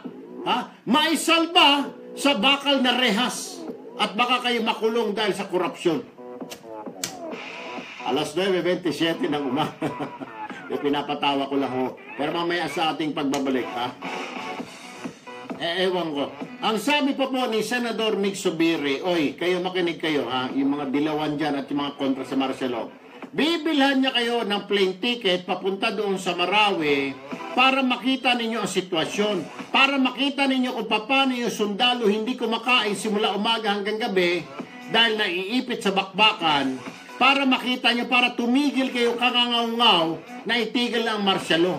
Ikaw, Gascon, libre ang ticket mo. Ikaw, Trillanes, kung talagang atapang-atao ka, bakit hindi ka pumunta ngayon doon? Sige nga, ipakita mo pagiging Philippine Navy mo. Ito kasi si Trillanes, salita ng salita, itong buhong na ito, ay nandoon lang sa likod ng lamesa, nagtatype lang, nagko-computer, ha? Ganun lang ang trabaho niyan. Hindi pa nakakita ng giyera si Trillanes. Kaya ano magkaroon ng awkward mutiny, kunwari dala-dala ng baril, hindi naman nagamit yung baril. Mas Mariosep talaga naman, oh Diyos ko, Panginoon ko. Well, mamaya po, mamaya. Hindi pa ho tayo tapos sa ating pagbabalik, ha? Ay, sandali lang, Trillanes, sandali lang. Kung kailangan mong jumingil na, jumebs ka na, jumingil dahil mamaya-maya sa ating pagbabalik, ikay kukulahin ko, ikaw ay ibibleach ko, lalabhan ko, at isasampay ng sambayanan. Diyan ka lamang. 9:29 ng umaga, diyan lamang ho kayo. Magbabalik agad ang Punto Asintado. Magbabalik ang paborito mong programa pagkatapos ng ilang paalala dito sa Radyo 5, 92.3 News FM. Ang oras sa Radyo 5 ay hatid sa inyo ng Tanduay Select. Ewan Hindi ko. mong maging ikaw. Hi, Mateo Bricelli here. Ang career ko, right combination of the things I Mabuti pa ito si General Lamang. General Lamang, saludo. Just like my Ito, si General Lamang, pwede pumunta ng Mindanao. what I need. Good performance and a smooth drive. That's why I choose Petron XCS 95 Octane, formulated with tri-action advantage to give better engine protection and complete combustion for Si Duterte nagsabi noon, hindi ako. I choose what's right for me. I choose Petron. Easy. Choose what's right for you. Petron XCS Si Presidente 95 nagsabi Octane po with noon. tri-action advantage for better engine protection versus standard fuels. Huwag bibitiw, magbabalik agad ang paborito mong programa pagkatapos ng action news update mula sa Good morning, happy birthday to me. News FM. Radyo 5, 92.3 News FM. Balita, aksyon, aksyon, aksyon. News update. Ang oras 9:30 na umaga, narito ang balitang hatid ng Radyo 5. Nasa 700 mga guro sa Marawi City ang hindi pa rin umano nakikipag-ugnayan sa Department of Education. Yan ang kinumpirma ng DepEd. Well, siguro, siya, si Trillanes, at saka si Gascon, makipagpistok sa Maute para sila ang dukutin at pugutan ng ulo. Yan siguro ang gusto nila. As of June 10 ay wala pa rin silang natatanggap na balita. Ay, hindi ba, Maria? Nakasulat sa ikatlong aklat ni Duterte. Ano sinabi? Walang bayad. Nandoon yun. Nakasaad yun. Nasusulat sa ikatlong aklat. Papakita ang 700 guro sa sakaling buksan na ang klase sa syudad. Matatanda ang Thank you, Elena, Carol, hanggang hindi Perla, pa ang bakbakan ng puwersa ng gobyerno at rebeldeng Teresa Valencia, Chel de Raver, Queenie Servito, at yan ang balita mula sa Radyo Nova 5. Sanchez. Archie Zapanta, saan man, kailanman, kapatid, higit sa balita, aksyon. Hey, visit my website, guys, erwintulfomedia.com. Sa inyo ng Fungisol. Kati-kati sa balat dulot ng fungi, i-Fungisol mo.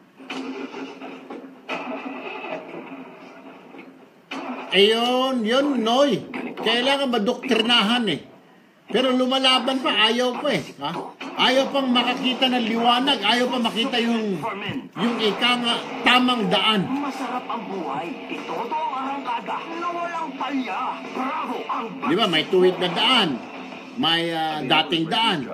Yung kay Duterte, tamang daan. Hindi dapat gamiting panggamot sa anumang uri ng sakit. Masarap Ang tamang daan ni Duterte. Walang palya. Bravo Food Supplement for Men. Ang bagsik mo. Mabibili sa Mercury Drug nationwide. Piliin mo maging bukas. Maging totoo. Maging malaya. Maging masaya. Pakita mo. Ikanta mo. Isayaw mo. Ipagmalaki mo. Isigaw mo! Kung ano ang gusto mo. Piliin mo kung ano ka. Dahil yan ang mahalaga. Piliin mong maging ikaw. Tanduay sila. Hindi mahalaga ang sasabihin ng iba. Ang mahalaga, Pinili mo kung ano ka. Tanduay Select. Drink responsibly. Kati-kati sa balat, dulot ng fungi ang problema mo. May gamot na solusyon na para sa iyo. Fungisol. Uulitin ko ha, Fungisol. Fungisol. Kaya huwag nang magdusa sa makating problema gaya ng eczema, makding hadhad, Tama itong litrato na ito mga kapatid. anak buni, nasisirang kuko dahil sa nail fungus. Kaya gamot sa fungi ang hanap, Fungisol na solusyon. Ito yung litrato ng mga manggagawa, binitbit nila yung flag ng Pilipinas, dinala doon sa Benham Rice. Itinanim nila doon yung bandila natin. Benham Rice. And pinalitan ni Manong Digong ginawa niya Philippine Rice ngayon. Sa may Pacific Ocean ito malapit. Ang kating! Kati-kati sa balat, dulot ng fungi. Ifungisol mo! Romy Casal. Good morning. Ito ang masasabi ko. Ifungisol mo!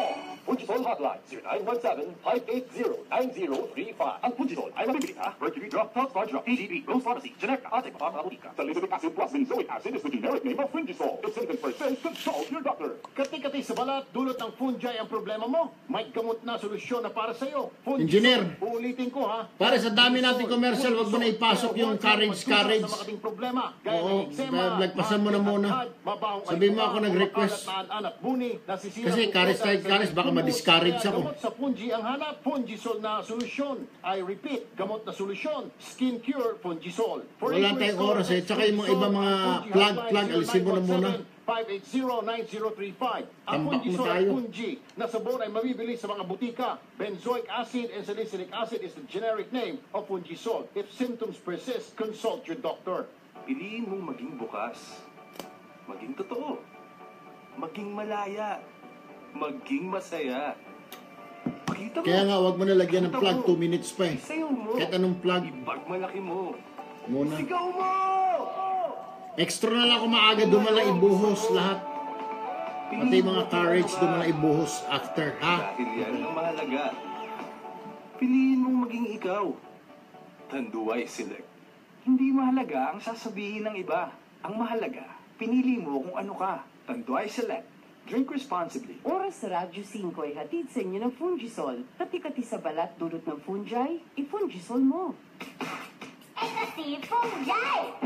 Ang kating! Ay kaya nga, Dels, pasensya na. Talagang maraming nakikinig sa programa natin, kaya pinapaalis ko ng ibang mga plug. Oo. Ito ang masasabi ko. Pero kailangan kasi, so after na lang. I'll just have to go extra early. 9035. Ang Fungisol ay mabibili ka. Mercury Drop, Top Star Drop, PGB, Rose Pharmacy, Generic, Ating Papabutika. Salicylic acid plus benzoic acid is the generic name of Fungisol. If symptoms persist, consult your doctor. Kati-kati sa balat, dulot ng fungi ang problema mo. May gamot na solusyon na para sa iyo. Fungisol. Uulitin ko ha, Fungisol. Fungisol. Kaya huwag nang magdusa sa Thank you, Myra Relox. Thank you. Marivic Oyama, thank you. Kumakalat na anak buni, nasisirang kuko. Teresa, good morning. Sammy and Eve Dumdum, thanks also for watching. Maraming salamat po. For inquiries, call or text Fungisol. Ang Fungi hotline 0917-580-9035. Ang Fungisol at Fungi na sabon ay mabibili sa mga butika. Benzoic acid and salicylic acid is the generic name of Fungisol. If symptoms persist, consult your doctor.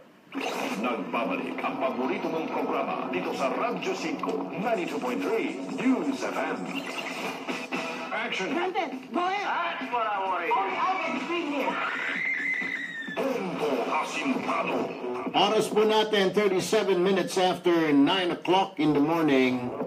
Cambio po muna natin itong pag-uusapan natin. Balikan natin si Trililing. Engineer kasi Trillanes, hindi Trililing. Senator Antonio Trillanes yan, hindi Trililing. Balikan po muna natin sandali dahil meron ho akong mas importante na bisita rito. Si Secretary Silvestre Bello III ng Department of Labor and Employment. Maayong buntag kanimo, Sir. Erwin, maayong buntag nimo. Pasensya na sir kung medyo ganina pa mainit ang ulo ko kayo kay itong si Trillanes, pinainit lang ang ulo ko, tinawag si Manong Digong na tamad daw dahil ayaw magising na maaga. But anyway sir, mamaya na yan tao na yan, kulahin ko yan, labhan ko mamaya yan. Ito lang sir, ilapit ko sa iyo kasi may mga reported tayo ng mga ilang polo officers natin sa Saudi at saka itong sa Qatar, mukhang hindi nila ginagawa ang trabaho. Kagaya na lang po itong reklamo ni Alfred Daisy Branzuela, sir. Branzuela, sa Saudi. Tumakbo siya dun sa, lumayas sa kanyang amo dahil sinasaktan siya at binababoy na siya ng kapatid ng amo niya.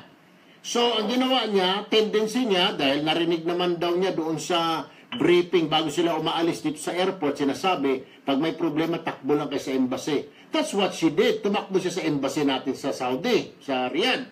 Abay, pagdating sa Saudi, ang ginawa raw doon ng officer natin doon, halika, dalhin kita sa agency mo, ibinalik siya sa agency. Sa agency naman ngayon, dinala siya sa police station. Naghihimas ng bakal na rehas ngayon itong si Alfred Daisy Branzuela.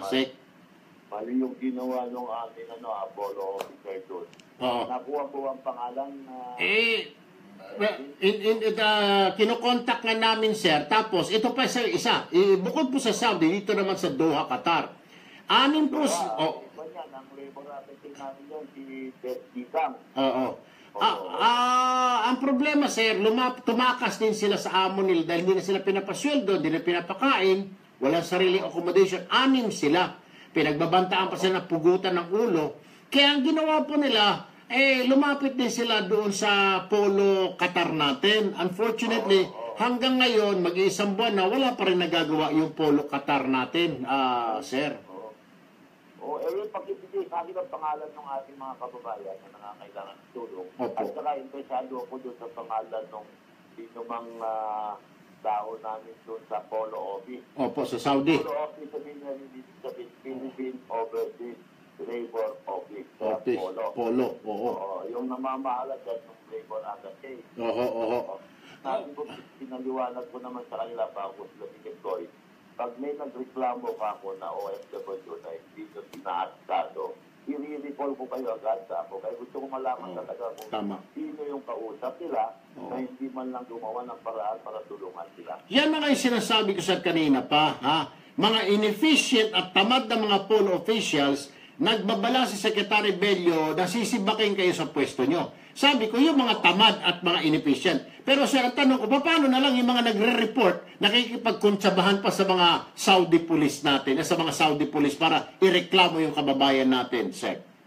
Ayun, dapat agad-agad i-report. Kasi hindi nilang ginagawa yung dapat nilang gawin. They are there to protect our overseas workers. Kapag hindi nila nagawa yun, wala na rin lang karapatan mag-stay pa dyan. Dapat nandito na sila sa Pilipinas. Alright. Sige po, Sek, pagkatapos po natin, bibigay po ni IB yung mga contact po natin, sir, sa inyo, at saka yung polo officer.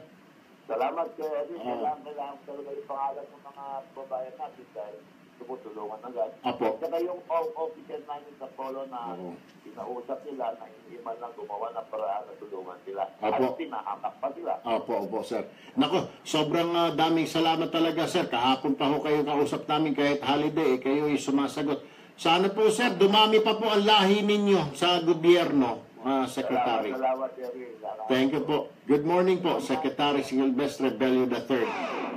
Ito yung mga, kita mo yan, ito yung mga example, Senator Trillanes, Congressman Alejano, Senator Risa Ontiveros, Pangilinan, Lagman, at lahat kayong mga dilawan. Ito ang mga example ng mga opisyal na hindi ka manghihinayang na pasweldohan sila. At least nalalaman mo na nagtatrabaho, hindi masakit pakinggan hindi masakit sa bulsa na kaltas ng kaltas ang gobyerno sa mga buwis, sa mga sweldo natin para ipambayad sa mga opisyal na ito tulad ni Bello, hindi ka manghihinayang Hindi sasama ang loob mo dahil nagtatrabaho. Kahit na Labor Day, kahit na Independence Day, nakakausap mo. O kita mo, siya pa nagsabi, ibigay mo yung pangalan ng labor officer namin, Erwin, at sisibaking ko. Okay lang na malaking ikakalta sa buwis ko para mapasweldohan ng mga kagaya nito. Pero kung malaman mo na pinapasweldohan kagaya ni Trillanes, dyan nakakabuisit Ang laki-laki ng sweldo ng mga senador na yan, 100,000 at mga allowances at mga libre ang mga lintik ng mga sasakyan, libre ang mga travel expenses.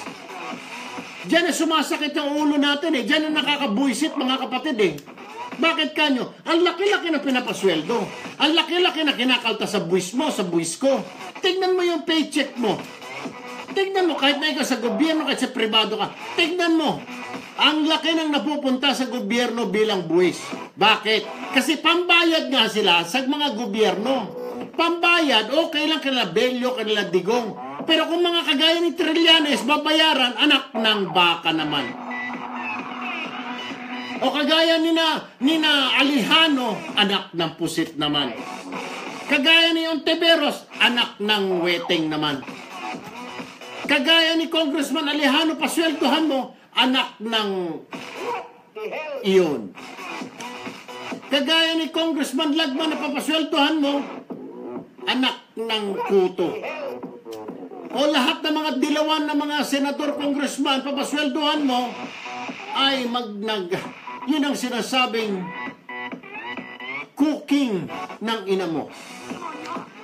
Cooking, sabi ko, C-O-O-K-I-N-G, cooking. Wala akong sinabing iba na anong mura. Cooking ng ina nyo. Masarap ba yung niluto ng ina nyo? Ewan ko sa inyo. Eh, diyan ka magbubuisit eh, mga kapatid eh. Knowing na yung pera pinagpaguran mo, sisweldohin lang na Trillanes, pagkatapos tira ng tira, itong ogag na ito, binabanatan ng Pangulo, na yung Pangulo masama talaga ang pakiramdam, na parang kay Trillanes bawal magkasakit. Eh samantala siya paupo-upo lang sa aircon sa Senado, ngayon ay nakabakasyon ka pa. Samantalang yung Pangulo namin, ikot ng ikot last week pa, lahat ng mga sundalo pinupuntahan, mga namatayan, nasugatan, nagpipin ng mga medal. Alam mo ba, Trillanes, kung patapangan at patapangan lang between you and Manong Digong, ang Manong Digong pupunta ng Marawi sa kampo ng militar, pero sinabihan siya, sir, wag. Mabuti na lamang hindi pumunta dahil bakit? Yung araw na pumunta siya, may sumabog doon sa labas ng kampo. Ang target ang Pangulo. Oh, ikaw, Trillanes, nakalapit ka ba? Mas matapang pa kaya si Bam Aquino sa'yo na dilawan din eh. Nakapunta pa ng Marawi. Eh, ikaw, hanggang dito ka lang sa Metro Manila. Maayos ang ilang parahon? Daldal ka ng daldal, ngek-ngek ka ng ngak-ngak ka ng ngakak, yung bunganga mo para kang... Alam mo, maganda sa'yo, Trillanes. Dito kayo. Isalaksak kita dito sa basurahan eh. Saklob ko sa ulo mo ito eh. Magaling ka lang mag-ngaw-ngaw na mag-ngaw-ngaw.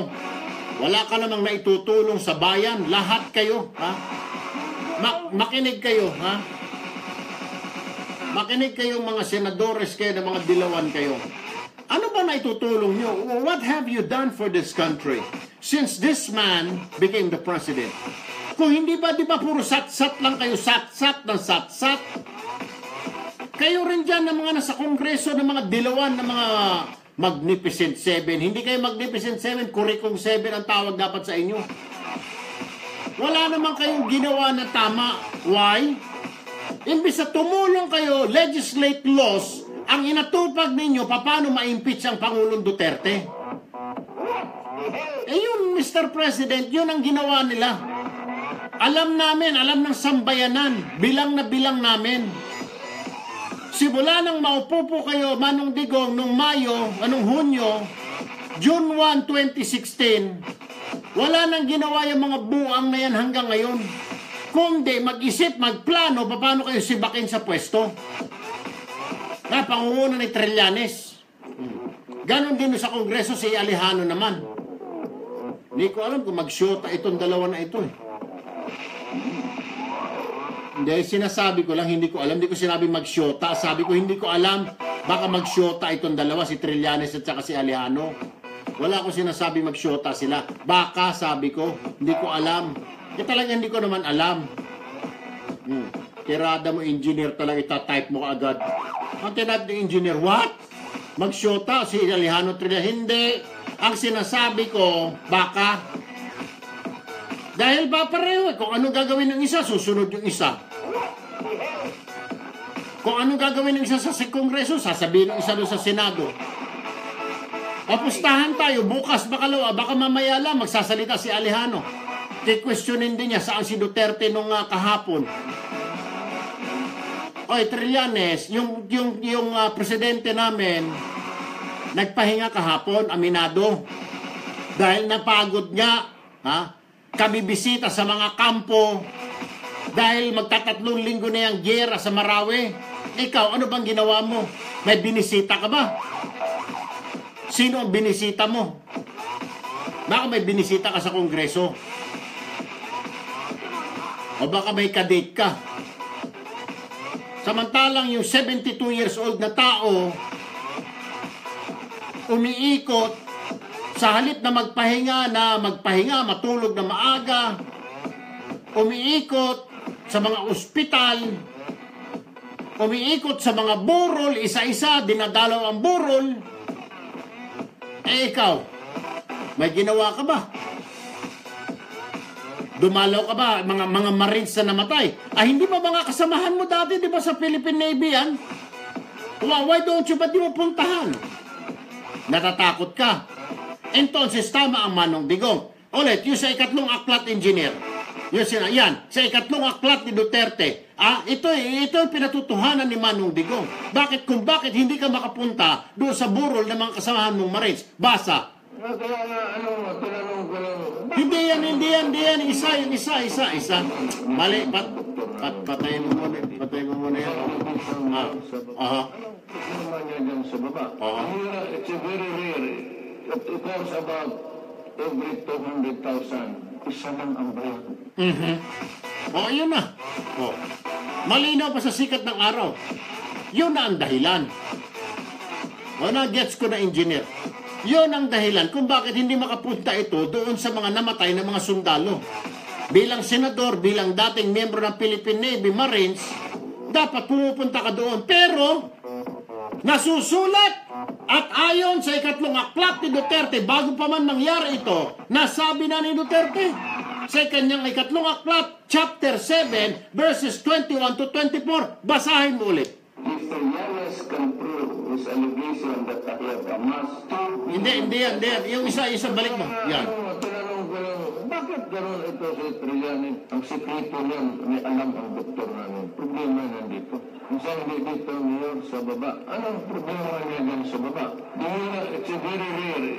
It comes about every 200,000. Isa lang ang bayan. Hindi ako nagsabi niyan.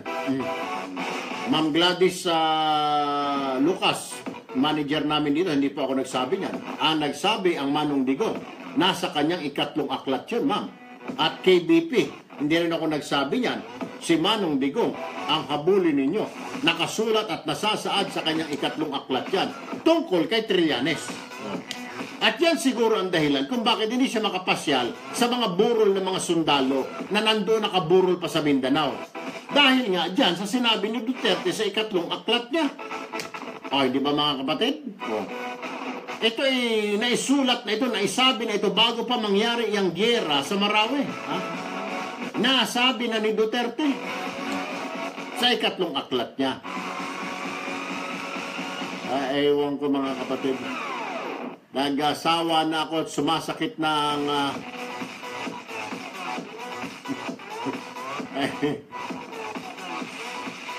ay nako, ewan ko. Alam mo, maganda siguro, Senator Trillanes, sir, if I were you, I would just focus, sir. Nakakahiya. Hindi ba nahihiya po yung pamilya mo at mga kaanak mo sa pinagagawa mo? Bakit hindi na lang po ganito ang gawin mo, sir? Focus, na paggawa ng batas, paano mo pa mabigyan ng benepisyo mga namatay na sundalo? Kulang po kasi, sir, yung 100,000 na benepisyo nila at lifetime na pension sa mga anak nila. Kulang ho yun. Bakit hindi ka mag-isip? Total, sundalo ka naman dati, Trillanes. Think, paano pa madadagdagan itong benepisyo ng mga sundalo, ng mga pulis, ng mga namatay? Kulang pa yung papag-aralin ng gobyerno lahat ng anak niya. Kulang ho yun eh. Paano si Mrs.? Paano kung si Mrs. hindi nagtatrabaho? Dapat bigyan din si Mrs. Ha? Hindi lang yung pensyon kasi yung pensyon mapupunta sa pagkain ng mga bata, mga baon ng mga bata. Dapat yung Mrs. na sundalo bigyan din ng karapatang sustento ng gobyerno. Bukod dun sa sweldo niya, bibigyan ni si Mrs. dahil yung hinagpis na dulot nito na naging balo siya ng maaga. Na habang buhay, siya na magpapalaki sa mga anak niya mag-isa dahil si sundalo na asawa niya namatay. Yan ang isipin mo at lagay mo sa kukote mo, Trillanes. Think! How will I help? How can I help to improve and to better the lives of every soldier in this country? How will I help to be able to improve the conditions or the living conditions of our troops in the field? Yan ang mga sasalaksak mo sa ulo mo, Trillanes. Hindi yung, tinamad lang gumising yan, ayaw gumising. Alam mo, sir, na ako, hindi na kita tatawagin siya, Trillanes. Nanghihinayang ako, parang ayaw ko magbayad ng buwis, knowing na part of it napupunta sa'yo. At pinapasweldo sa'yo, pinapang-allowance mo sa Senado. Okay lang, malaman ko na mapunta kala Bebot Bello, kala Manong Digong, natuto ako, nakangisi kami. Sige, sasabihin ko pa sa BIR, bawasan niyo pa na malaki yung sweldo ko. Pero kung kay Trillanes lang mapupunta, nek mo. Baka sabihan ko po yung BIR, utot mong blue. Huwag mong babawasan ang sweldo ko kung mapupunta lang kay Trillanes yan. Ay, pasensya na mga kapatid, talagang alam nyo, ha? Ay, kanina pa ako minom ng lahat na ininom ko. Calci Black, bawang. Kumain na ako ng 3 kilong bawang. Uminom na ako ng 2 galon na pineapple juice, yung maasim. Mabababa raw ng dugo yun. Ay, nako mga kapatid, 9:55. Bueno, ala na ho tayong oras. Bukas, kita-kita ho ulit tayo. May dalubhasa tayo bukas, ha? Salamat muna, Dr. Jean Marquez, the Dare Clinic, the Dermatology, Aesthetic, and Rejuvenation. Kita niyo naman yung mukha ko. Wala na akong pimple, ha? Nawala yung mga pimple ko. Kay Dr. Jean Marquez po yan, ha? At medyo naging pino pa. Nilagyan ako na parang maskara gano'n. Sinakluban yung mukha ko pagkatapos tinanggal. Napakasarap po ng pili. Ang dami mga tigyawat na sumama ron. At mga blackheads. Salamat, Dr. Jean Marquez. Thank you rin, Chancellor Shirts and Slacks sa aking outfit paghapon. At Dickies USA. Ayan ho, Dickies suit ko. Maraming salamat. With that, kami ho'y pansamantala magpapaalam na muna. Panalangin ho muna tayo, Panginoon ko. Please protect our soldiers and our policemen in Marawi City. Bring them back home safely to their families. Amen. Ako po, Sir Erwin Tulfo, nag-iiwan sa inyo ng isang magandang umaga, Pilipinas!